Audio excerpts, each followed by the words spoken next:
Hey, welcome everybody to the eighth class in this Bodhah series.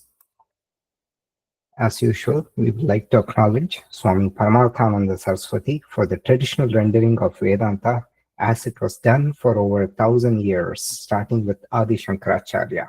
And we'll say a small prayer for the lead. Om Shri Gurubhyo Namaha Sadashiva Samarambham Shankaracharya Madhyamam Asmadacharya Paryantam Vande Guru Paramparam. Salutations to the lineage starting with Lord Sadashiva, with Adi Shankaracharya in the middle, and continuing up to our immediate teacher, Swami Paramarthananda Saraswati. Okay, so as usual, we will recap with a overflow of thought in this text. So this is an introductory text to Vedanta, and we saw the qualifications needed for the practice. Then we saw the entire problem, our cause of suffering, confusion, everything comes from the superimposition of our true nature onto the world, which includes the body and the mind. And we talked about the upadhis. Upadhi is something that seems to transfer its properties to something else. Upadhi and upahitam, that to which the properties are transferred is called the upahitam. So the upadhi, for example, could be a red flower. When it's brought next to a crystal, the crystal seems to look red. So it seems to transfer its properties to the pure crystal. Similarly, the Atma, that is the real you, the consciousness, is like that. And the body and the mind seem to transfer the properties to you, which is why you, who is limitless, feels small or good looking, not so good looking. All these constructs come because of this. Then the next part we saw was the Atma Anatma Vivekam, that is trying to separate the consciousness from not sentient. That is the solution to the superposition. Then we talked about the process of Jnana Yoga, how to get this knowledge. It is done through a systematic procedure of Shravanam, Mananam, Nididhyasanam. Listening, Shravanam, Mananam, trying to understand without doubts, and finally internalizing through meditation. And now we are in this portion of Jivan Mukti, that is, or Videha Mukti. This is a jnani, a person who is enlightened, or he or she is at the cusp of enlightenment. So how does this person behave? All these things. So we saw this, and then we are at the attitude of a jnani. This person, how does he or she move about in the world? All these things are going to be discussed. So we will go on to, okay. So previously we saw that like a discerning person sees only clay in all the parts. A jnani or an enlightened person sees nothing other than the consciousness, the Atma, in all the objects of the universe. So we saw Satyam and Mithya, all the gold and the ornaments, like that, all these beings, a dog, a cow, an elephant, another human being, they're all names and forms. The only thing that pervades is the consciousness. So it's like images on a movie theater. So all these are images. So the only reality there is the screen. Everything else is just names and forms in the case of the bangles, and everything else is just images. It seems like every image is different. We tend to get attracted to some images, get repelled by others, but there's only a screen there. Now we will move on to verse 49. Jivan muktastu tat vidvan purvopadi gunans tyajet Satchidananda Rupatvad Bhavet Brahmarakitavat. This is a very interesting verse. So a Jivan Mukta is an enlightened person. That person is liberated while that person is alive. So we talked about the difference between a Jivan Mukta and a Videha Mukta. So Jivan Mukti is just a state. That is, when you're living, you get enlightened. But you have to, it's not like you're going to just disappear. Something comes out of, like a smoke comes out of your body, like this show in the movies, and you get liberated. No, that's not what happens, because you still have the prarabdha karma that has to end before you discard the body, and then there is no more births. And the videha mukti is a state after the fall of the body. So once the body falls, what happens? That state is called videha mukti. There's no more rebirth.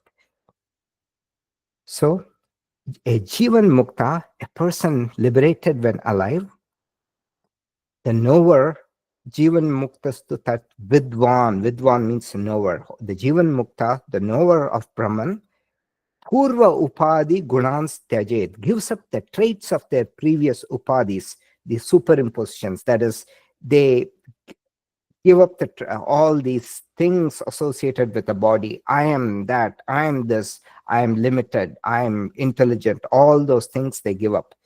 They know that's the body. Yes, this is a shell that I'm occupying, but that's not me. So it's like saying, oh, I have this cloth, so I'm great. No. And because of their nature of such and chit, Satchidananda Rupatvat, because of their nature of Sat means existence. So the only thing Vedanta says that is existence is the consciousness. Everything else is a projection on consciousness. And chit means conscious. Chit means consciousness.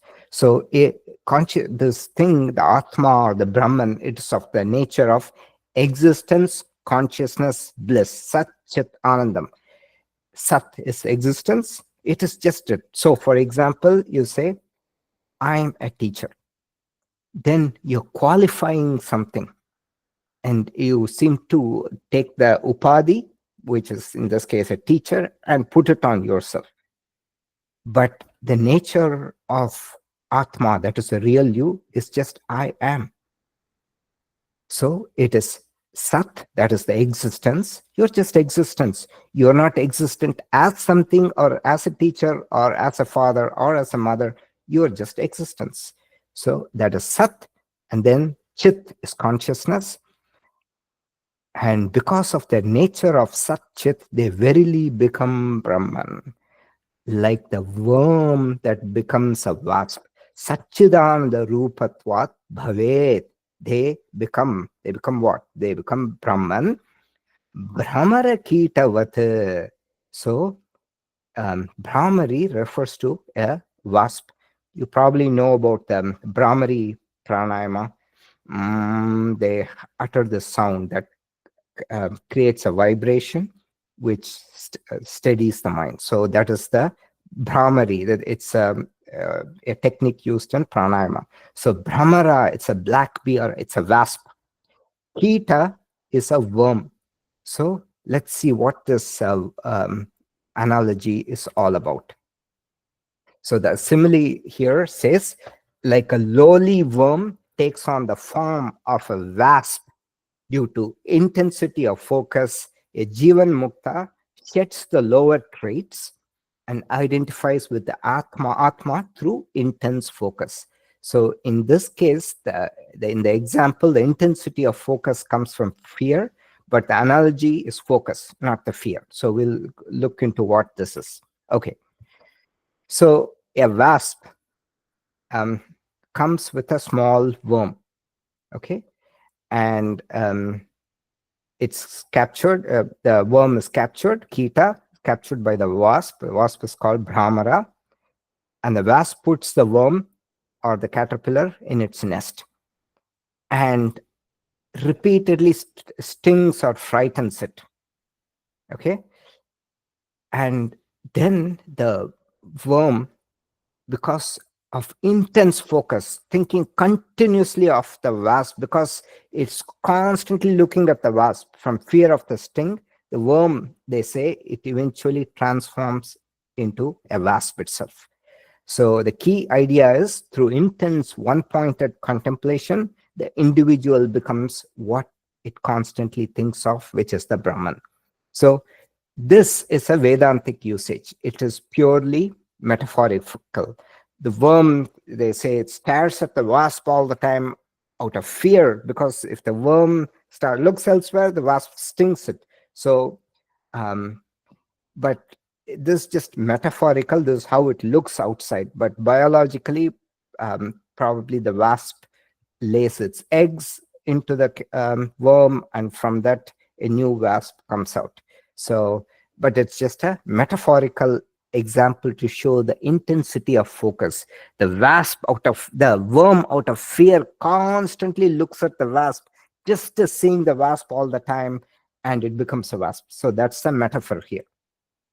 So it's not a simile, it's more like becomes like a metaphor. Metaphor means this person is a lion in fight. Simile is this person fights like a lion. So it's here it's used purely in a metaphorical way. Okay, this is also a very famous shloka, a very, very famous analogy, and a very beautiful analogy too. तीर्त्वा मोहार्णवं हत्वा रागद्वेषादिराक्षसान् योगी शान्तिसमायुक्तः आत्मा रामो विराजते. तीर्त्वा means crossing. After crossing, Moha Arnavam. Arnavam means the ocean. Moha Arnavam means the ocean of delusion. And then what? And Hatva means killing. Ragadveshadi Rakshasam. The monsters. Rakshasas, monster, Asura. Monsters of Raga and Dvesha. Raga is likes. Dvesha is dislikes. Ragadveshadi Rakshasam. Yogi Shanti Samayuktaha, yogi who's united with peace, Atma Ramo Virajate, revels in the bliss of their own realized self as Atma Ramaha. So Ramati means revel. So the god in Hindu mythology, the avatar of Vishnu is Rama. Rama is called Rama because one who revels in his own true nature. Okay. So Atma Ramaha, one who revels in the self, one who finds in the joy in the self alone, is called the Atma Rama. So let's look at the simile.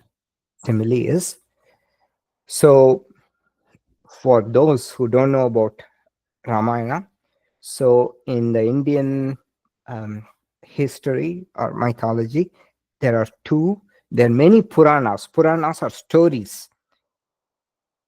And there are two itihasas. Itihasa means that which happened. That's what it means. Thus it happened. That's what it means. Iti means thus. Asti. So it happened. Thus it happened. So Ramayana is a itihasa that happened in the Treta Yuga. It's a long time back apparently, and Mahabharata is a itihasa that happened more recently. So in Ramayana, so Rama is asked to go to the forest. He was a prince, and his evil, one of the stepmothers wanted her son to, it's not a stepmother, the king had 3 wives, not his mother, but the other wife who wanted her son to be the king. So she poisons the king's mind and tells the king that Rama should go to the forest for 14 years. So Rama goes to the forest along with his wife Sita and his brother Lakshmana. And at that time, a evil, we can say demon or asura, Ravana, is infatuated with Sita's beauty, and he wants to capture her.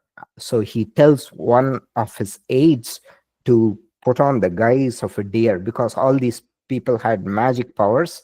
This person transformed into a golden deer, and that's the golden deer that you see here.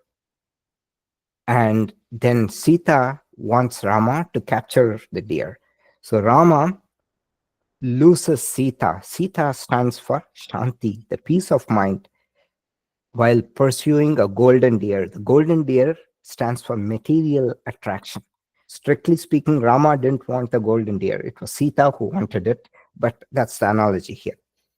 And so, to rescue Sita, he finally finds that Ravana has captured her. So, he crosses the ocean. So, India, Ravana was supposed to be in Sri Lanka, and he builds a bridge of rocks with the help of monkeys. Apparently, from the satellite images, you can still see that bridge. The bridge is called Setu. So, there's also an asana called Setu Bandhasana, building a bridge. And what is this ocean? This is the ocean of delusion. And what does Rama do? He fights with the Rakshasas, all these demons. And these Rakshasas are craving and aversion to get back Sita, to get back his peace of mind. Okay, so that's the analogy here. Rama is originally Paramatma. So we, in our original nature, we are that same God, same essence. We are like the waves. Remember the wave and the ocean analogy? So we are like a wave, and the ocean is like God. But what is the essence of both? It's just water. So, like that, Rama is originally Paramatma, but he forgets his God nature. He's the avatara of Vishnu. Everybody has to remind him that he is God. The golden deer stands for material attractions. Anatma Abhimanam, which is all the beauties in this world, they kind of take your senses away. And when Rama goes after the golden deer, the material attraction, he falls from the Paramatma Avastha, the God status, to Jivatma Avastha, to the human status or the individual status. Avastha means it's a state.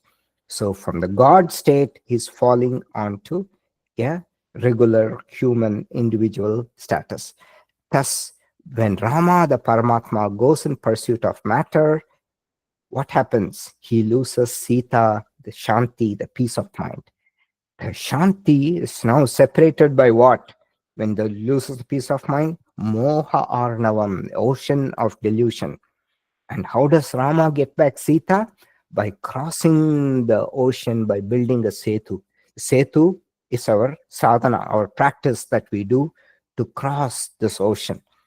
As Rama crossed the Arnava, or the ocean, through the Setu, the bridge, similarly, the Jivatma has to cross the Moha Arnava, the ocean of delusion, through Viveka Aviveka Setu, by building a bridge which can discriminate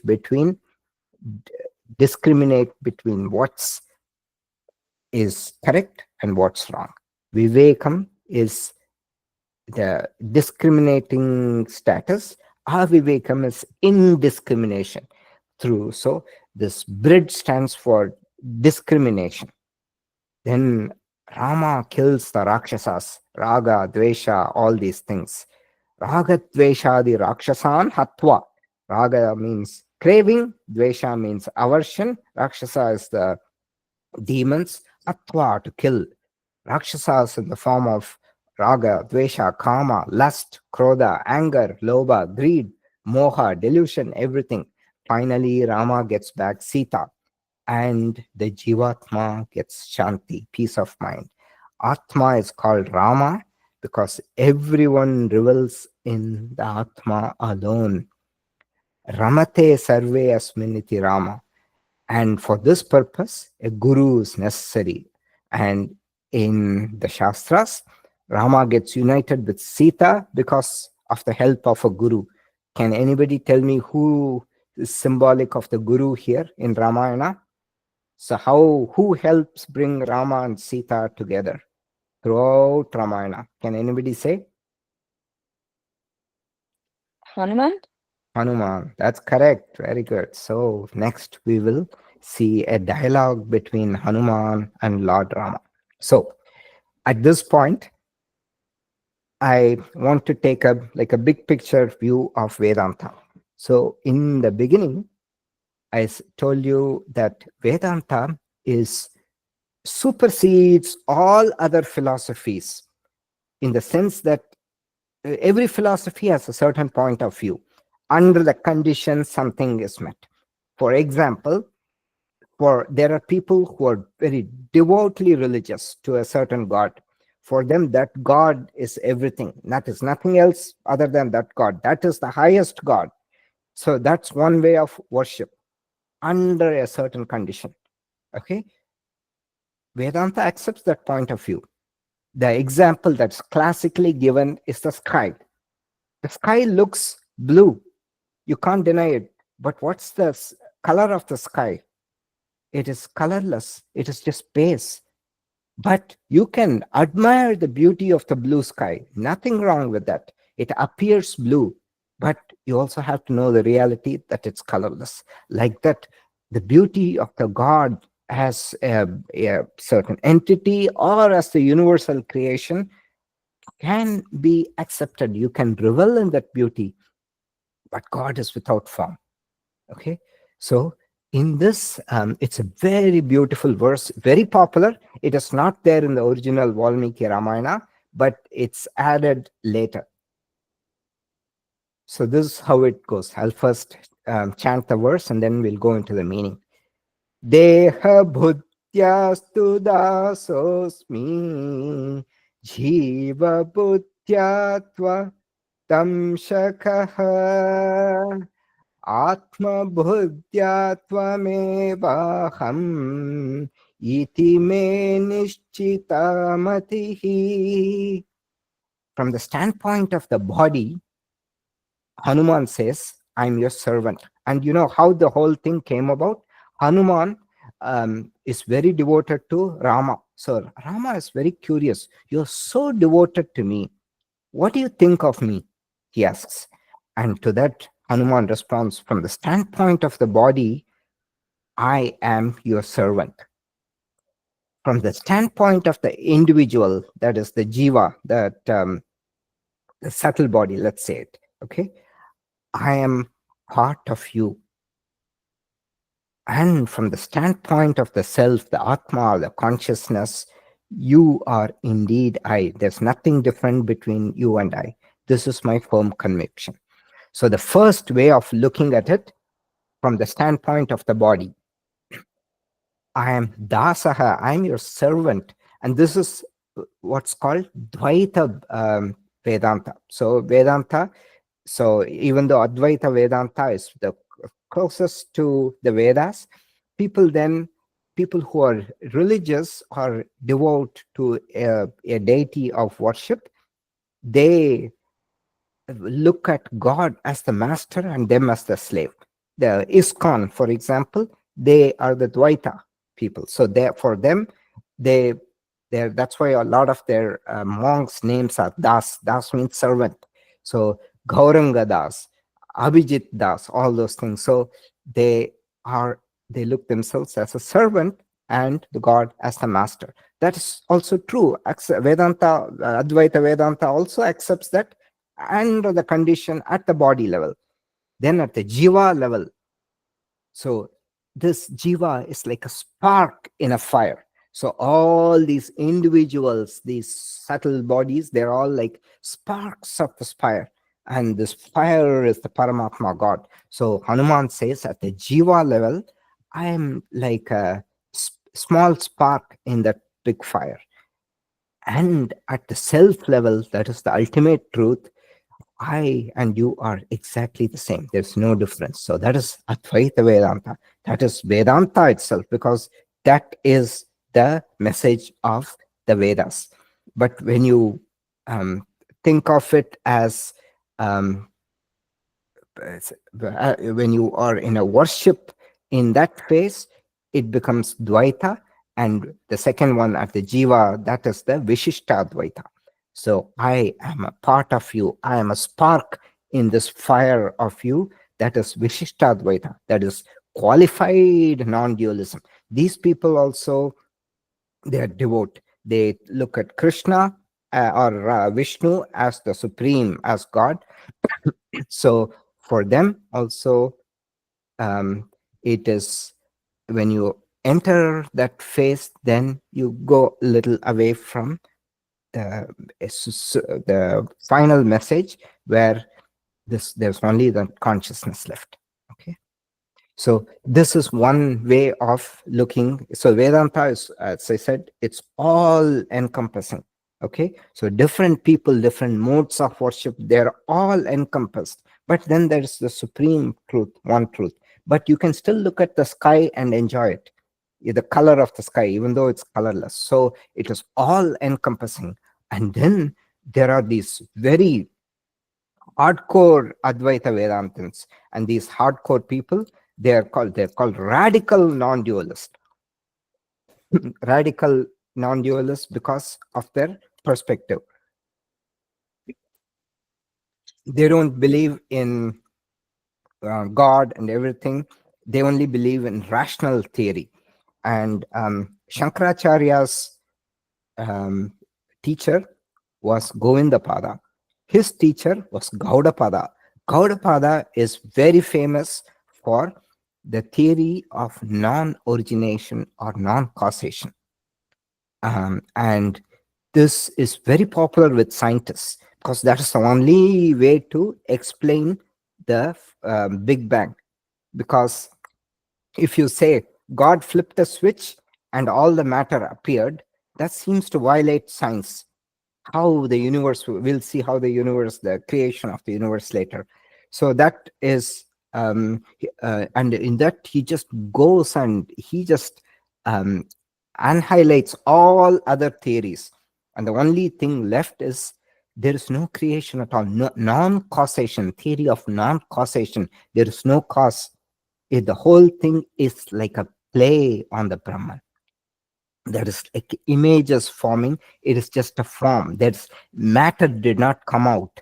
Matter. So if matter came from something, it is a transformation, right? So even that he refutes, because then some people say it's a infinite transformation. From unmanifest, it manifested, and then again it unmanifests. So it goes on infinitely. And then he asks, what came first? Like this body came because of karma.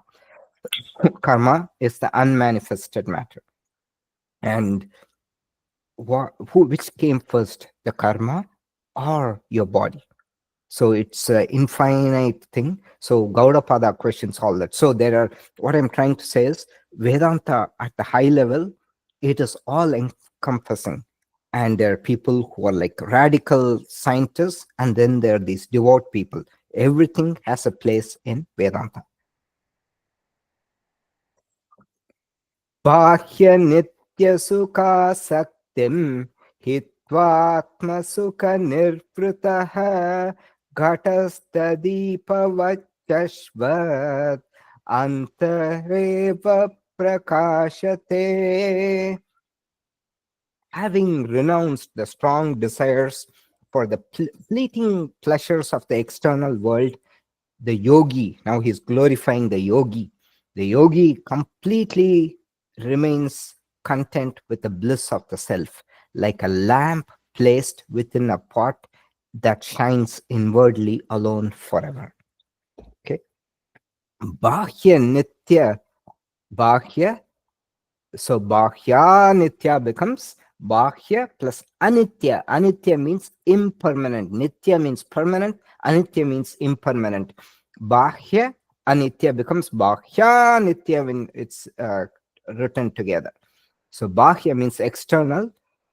Anitya means impermanent. What are these? The fleeting pleasures of the external world.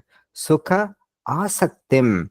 Asaktim means attached. Asakti means unattached or renounce. Having renounced the strong desire for the fleeting pleasures of the external world, hitva means abandoned.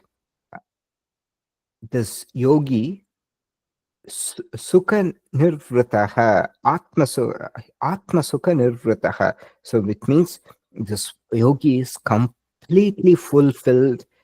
Nirvritaha means fully pervaded by the atma sukha, by the bliss of the self. And the example is Ghatastha Deepa Vachashvad, as a lamp placed inside a pot. Antareva prakashate, it shines inwardly alone. There's nothing disturbing it. There are no air currents to flicker the lamp. It is constantly shining inside. So this yogi derives pleasure from the yogic practices, which um, involves understanding the nature of the self. So, like a lamp placed within a pot, that's a simile that shines inwardly alone. You don't see that outside. People don't see this light. People who are outside, they do not see that light. It is shining inwardly, and the yogi is deriving the bliss from that. The light is compared to bliss. Internal light is the bliss of the Atma. There is no wind inside to put the light off. That is, this person is completely detached from the pleasures of the external world. In the previous verse, the Jnani is called a Atma Ramaha, one who delights in the Atma. This is further stressed in this verse. The implication is difference in the outlook of a samsari, one who's trapped in the cycle of samsara, and a jivan mukta. They no longer, the Jivan Mukta or the liberated person no longer depends on Anatma. Before their arrival and departure, they just, it doesn't, they don't care about it. Jivan Mukta is one who has sacrificed the external pleasures for the sake of the internal pleasure, which is a higher quality, refined pleasure. It's called Hlada, a pleasure which is beyond the worldly pleasures. That's why the name Prahlada. Prahlada is a great devotee of Vishnu, and Vishnu comes and saves him as Narasimha avatar. Okay, now there are many shlokas in the Bhagavad Gita which emphasize this. In the third chapter of the Bhagavad Gita, Yasvatmaratireva syad atmatriptascha manavaha atmanyeva cha santushtaha tasya karyam na vidyate. But that person who rejoices in the self alone, who is satisfied with the self and is contented in the self alone, that person has no duty to do. And then Bahya Sparsha Vasaktatma Vindatyatmani Yat Sukham Sabrahma Yoga Yuktatma Sukham Akshayam Ashnute. One who's not attached to the external sense objects that contact the sense organs finds the happiness in the Atma. That person whose mind is engaged in the meditation of the Brahman attains lasting happiness. So all these we'll see in the upcoming series on the lifestyle and destiny of a yogi. So this just expands, Bhagavad Gita expands this. And you will see more of these in these slides in the Bhagavad Gita, in the 6th chapter of the Bhagavad Gita, especially. That is a very important chapter on yogi's outlook. So, for example, here, when the mind has attained quietude, yatro paramate chittam niruttam yoga sevaya yatra chaivatmanatmanam pashyan atmani tushyati. When the mind has attained quietude and is restrained by the practice of yoga, and when by the self, the mind, they see the self, the capital self as the Atma, and they rejoice in the self. All this we just Shankaracharya has compacted all this into that these two shlokas. So, and then there is more like that. So Sukham atyantikam yattat buddhigrahyamatindriyam veti yatra na chaivayam stitaschalati tatvatah. One should note that infinite bliss, which is beyond the senses and grasped by the intellect alone, wherein established, they do not move from their true nature. Okay, and there are more like that in the Bhagavad Gita. Prashantamanasam kenam yoginam sukam uttamam upaiti shantarajasam brahma bhutama kalmasham.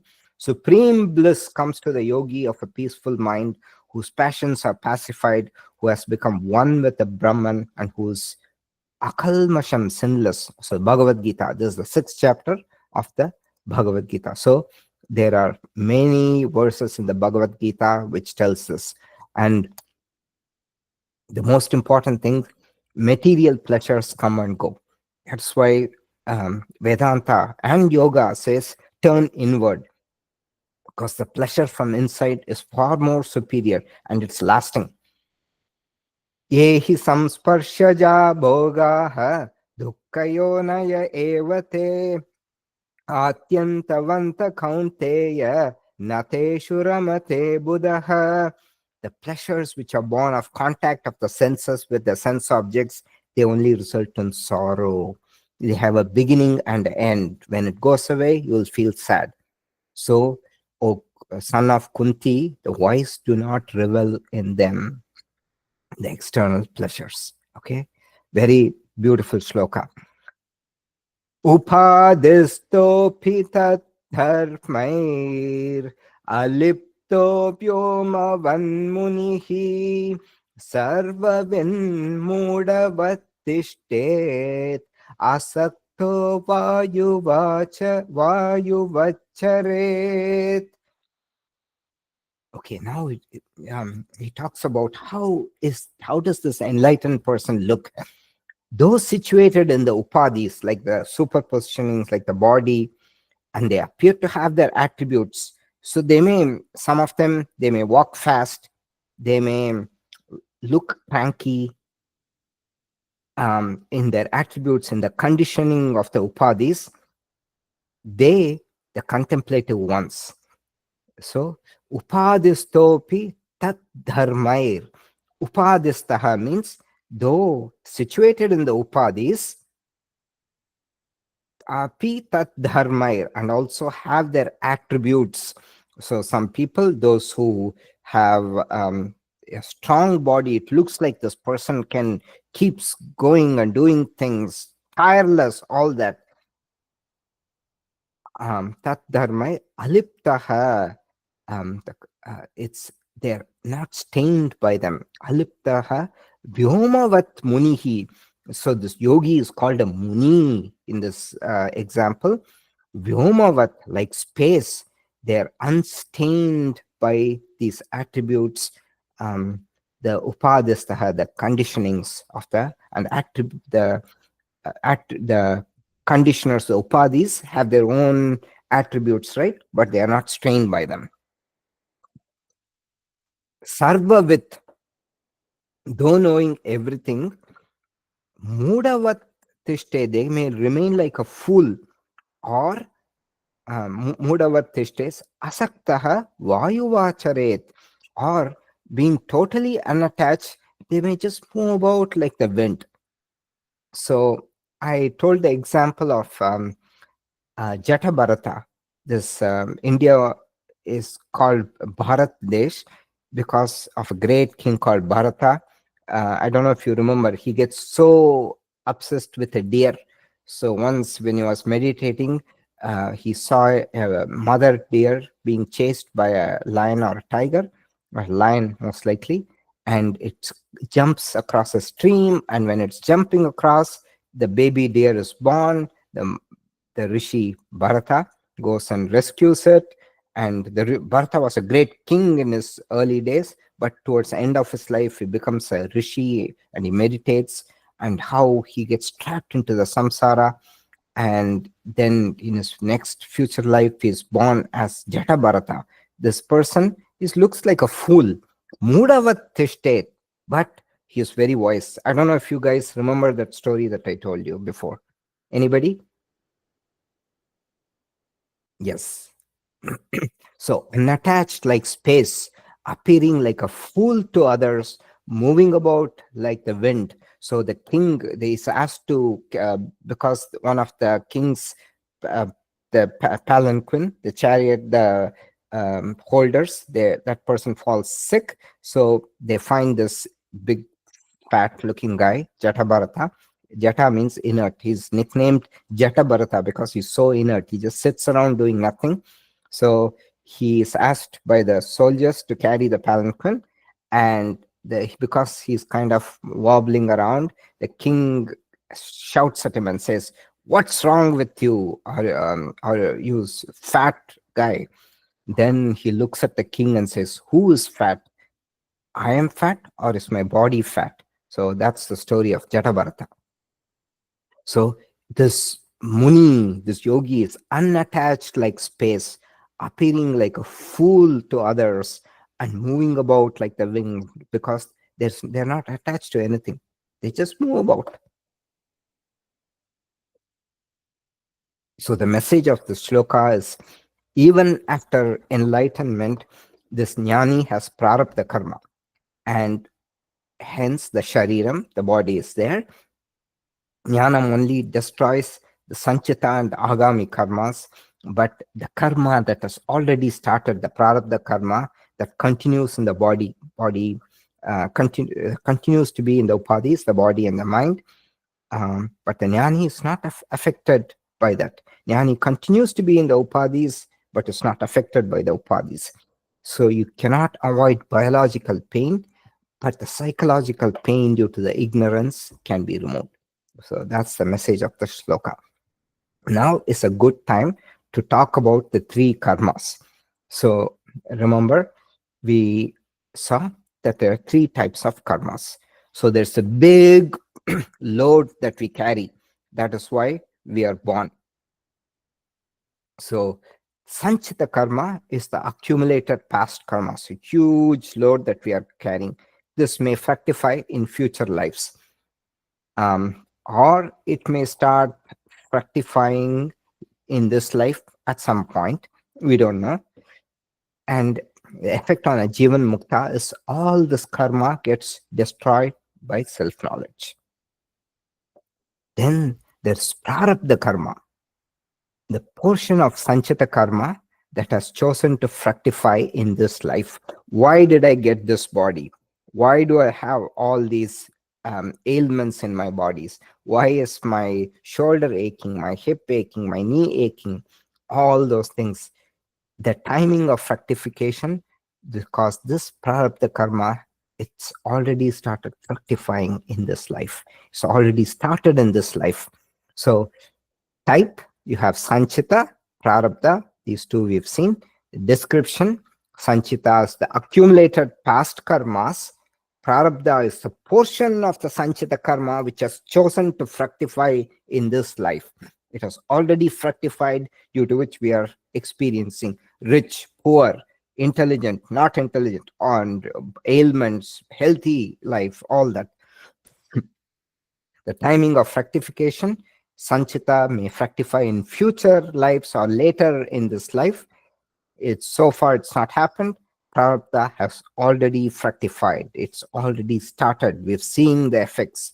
Effect on a Jivan Mukta, sanchita karma gets destroyed by knowledge.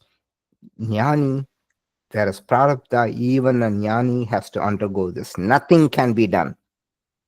And agami karma is new karmas created in this life, which will fructify in this life or future lives. Okay. And this, the jnani, it does not mind the jnani, because a jnani does not create new karma, because jnani knows that he or she is not the doer. So karmas don't accumulate. Only when a person thinks that he or she is the doer, doer also has to reap, then all the karmas, you have to reap the karmas, karma pala. And if agami karma starts to fructify immediately in this life, that's also a name given to it. It's called kriyamanani karma. Kriyamana means being done now. So among agami karmas, the fructification, if it happens in this life, it's called kriyamanani karma. So, but it's also comes under agami karma. This will, so new karmas that are created in this life will fructify in this life or in future lives. And for a jnani, there's no new karmas being created. After this point, after enlightenment, no new karmas created. So far, um, Jivan Mukta was focused on. Now we will look at Videha Mukti. Videha Mukti. Videha means without deha, without the body. Without the body, that is after death. After the body has fallen, what happens to this jnani, this enlightened person? Upadhi vilayat Vishnu nirvishesham vishen munihi jale jalam viyat vyomnihi tejas tejasi vayata. Upadhi vilayat means when everything dissolves or disappears. On the dissolution or the disappearance of the upadhis, that is after the fall of the body, Vishnu, Vishnu, Nirvishesham Vishen Munihi. Munihi, the contemplative one, the jnani, the wise, is totally absorbed um, in the attributeless and all-pervading one called Vishnu. Upadhi Nirvishesham. Nirvishesham means attributeless. What's attributeless? The Brahman, the all-pervading consciousness, is attributeless. Vishet Munihi. Vishet means enters. Even though it looks like entry, but this person has always been Brahman, and because they know their true nature, they just merge into Brahman. And what is Vishnu means all pervading. So Vishnu is also the name of a deity. Vishnu is called Vishnu because it is the all pervading consciousness. Nirvishesham Vishen Munihi. Beautiful verse. Nirvishesham, the attributeless. So this Munihi, this enlightened person, enters the attributeless, all pervading Brahman. Okay, so Nirvishesham Vishen Munihi, and the examples are like what? It is like Jale Jalam, like streams entering the ocean, like water entering a big body of water, like Vyat Vyomnihi, like space into space. So Vyat is like a poetic expression for space. Vyomnihi is space. And Tejas Tejasi, like light into light. Let's see this example. There are 1,000 candles lighting up a room. Now, from you're hiding one lit candle in a pot. So you cover a lit candle with a pot. You open the pot. This light, it just merges with the light of the 1,000 candles in the room. Does it make a difference? No, it's just part of this light. It's seamlessly, there's no difference. It seamlessly melts into the light of that, like water into water, like all this streams on the rivers entering the ocean, like space merging with space. When you remove a barrier, you separate this room and that room, and you remove the barrier, it's just one space, like space seamlessly merging into space, like water merging into water, like light merging into light. This person merges into Brahman. When the prarabdha karma is exhausted, the sthula shariram is dissolved, the sukshma shariram is dissolved, the karana shariram is also dissolved for a jnani. Okay, now we've seen about the jnani, the wise person. Now we will see Brahma Swarupam from verses 54 to 62. So in verse 53, Shankaracharya is talking about Videha Mukti, a merger, seeming merger. It's not the person is always one, but it's like space merging into space, like water into water, like light into light, the seeming merger of Jivatma into Brahman. Okay, and 54 to 57 follow a certain pattern. It's very beautiful shlokas. Know that to be Brahman, which is so and so. Okay, we will see 54 to 55. Brahman Niratesham is pointed out. The superlative nature of Brahman in everything is pointed out. Okay, Shankaracharya points out the Mahatva, the greatness of Brahman.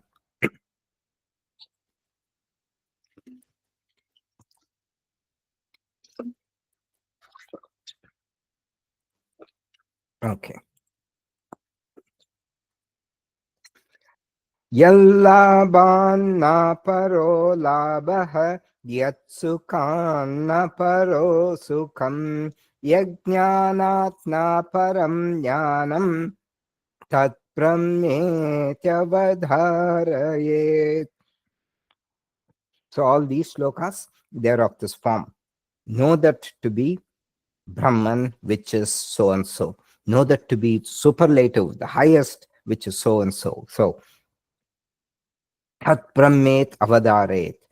Realize that to be Brahman, or know that to be Brahman, which is Yan Labhat Na Paro Labha. Having attained this, there's nothing else that needs to be attained. Labha means attainment. Yan Labhat Na Paro Labha. There's no other greater attainment after attaining this. Yatsuka Yatsukana paro sukham. Yatsukana param sukham. The attainment of which leaves the happiness of which there's no other happiness that needs to be desired. And yet labhat na paro labha. The attainment of which needs nothing more to be attained. Happiness of which leaves no other happiness to be attained. Yajnanat na param jnanam. And the knowledge of which leaves nothing more to be known. Know that to be Brahman. And the Bhagavad Gita also has a similar verse in the, I think, in the 6th chapter. Yeah. So it says, but Krishna says, having attained which they think there's no other gain greater than this, wherein established they are not moved by sorrow or suffering, however heavy it might be. Yam labdva cha param labam manyate nadikam tatah yasmin stito na dukkena gurunapi vichalyate. There's so much, the pleasure is so high when you know they're not moved by external sorrow and suffering, even if it is very heavy. Okay, I told you the example of Ramakrishna, who was suffering from throat cancer, a very severe form of cancer. Even though he was in pain, he was in bliss.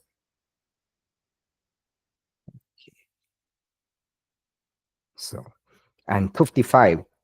Yad drishtva na param drishyam yad bhutva na punarpavah yajnatva na param jneyam tad brahmyeta vadharayet. Realize that to be Brahman, which one having seen leaves nothing more to be seen. It's such beauty, greatness, whatever having seen leaves nothing. It's figurative because you can't see Brahman, which having become one is not born again, which having become, one is not born again in this world, and which, when knowing, leaves nothing else to be known. This is a continuation of the thought process from the previous shloka. Having seen, there's nothing else that needs to be seen. Having become one is not born again because one has attained Brahman. And when knowing leaves nothing else to be known. Divyaghotvamadah purnam satchidanandamavyayam anantam nityam ekam yat tat brahmetavadarayet. Tiryak urtvam adah purnam. Tiryak means horizontal. That is all four directions. Tiryak, that which pervades all the horizontal quarters. Urdhvam, above the heavens, and Adaha, the lower worlds. Purnam, which fully pervades all the worlds. Satchidanandam Advayam, which is existence, consciousness, bliss. Advayam, which is non-dual. There is no second, there's only Brahman. Anantam, which is endless, eternal, Nityam, which is always there, Ekam, and which is just one, which is only Brahman, the, which is non dual, infinite, eternal, and always one. Realize that to be Brahman. Okay. So all the four elaboration of the one. So the word one means Vedanta says there's only Brahman and there's nothing else. So Vedanta refutes Sankhya. Sankhya is very close to Vedanta, but the only thing they say is Prakriti, the material world, is real. Then Vedantins come and ask, if you say the material world is real, and they said Prakriti is always there, Prakriti transforms into this material universe, and that's how we see everything. And it was unmanifest, it transforms.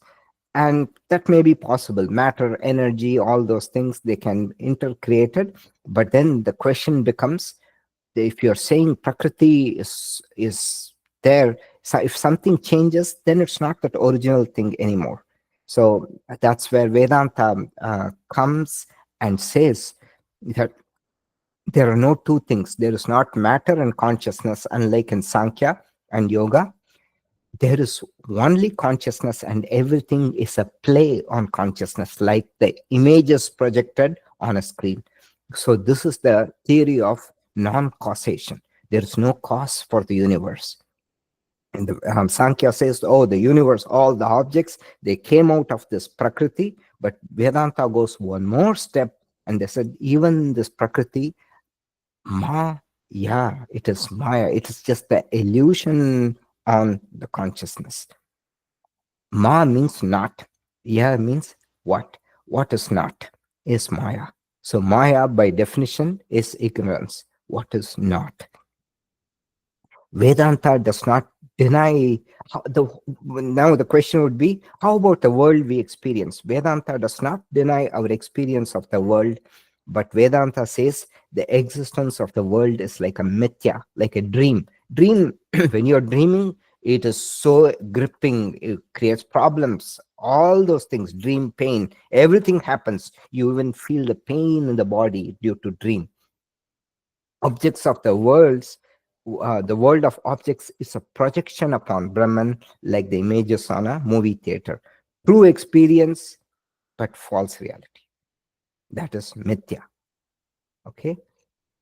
Our experience of the blue sky, like I talked about, is true, but the existence of the blue sky is false, because sky or space is colorless. Vedanta is the only philosophy which negates Vijatiya Bedam, which says the difference from across classes is not true. Dog, you are exactly the same. The tree, you are exactly the same. No no Vijatiya Beda means nothing, means nothing else exists apart from it in another category. So Vijatiya Beda, let's look at all these three terms. Vedanta classifies differences in three ways. Jati means a class, a category. Jati means same class. Same English word also. Comes same.